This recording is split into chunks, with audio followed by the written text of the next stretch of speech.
Today's discussion is how Trump exploits white people and the truth about South Africa. There's been a lot of stuff that's been going on, and the left has been getting perturbed at Trump, and it's getting actually very confusing for people to understand what's going on. So I want to use the recent set of events that just took place to really give you a systems perspective on how racism is actually used to divide working people, but more specifically, how the white working class in the United States is actually being exploited by Trump. Racism is really using race for consolidating power, profit, and control.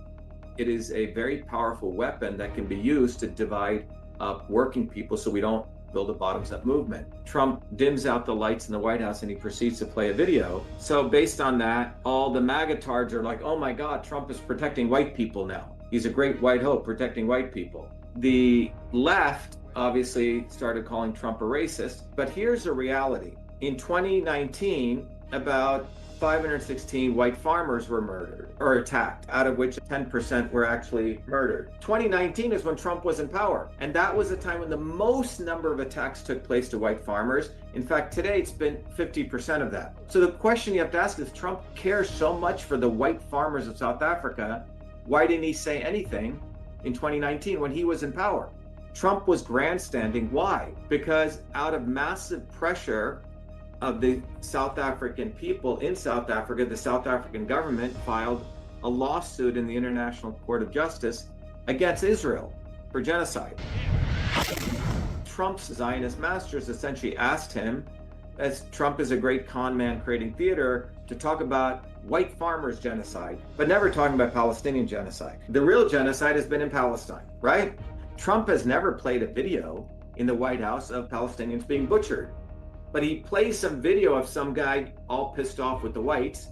Trump exploits white people to make them think he is their hope. If you look at what actually happened during the pandemic, $2.3 trillion of wealth transfer took place to 600 billionaires. South African Elon Musk increased his wealth from 20 billion to 200 billion. While the American white working class was suffering, the 600 elite billionaires increased their wealth by $2.3 trillion under Trump. The role of Trump is to exploit the anger and to divert that anger not to the elites, but divert it to immigrants, the brown people over here, or divert it to black people over here. And that's the role of Trump. No different than what the British did in Africa, India, including the white settlers. That's what Trump is doing. He's playing the same old divide and rule game. And it's occurring right now. And this dynamic needs to really be understood. The level of theatrics that's taking place and the level of manipulation of the white working class in the United States that's taking place.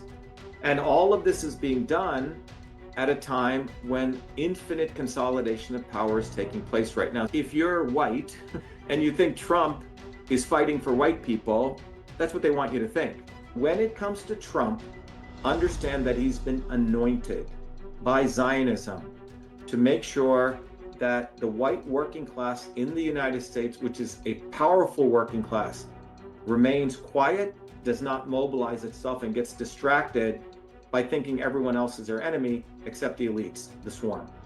Watch the full video, like, share, and subscribe. Learn who the real enemy is at shattertheswarm.com.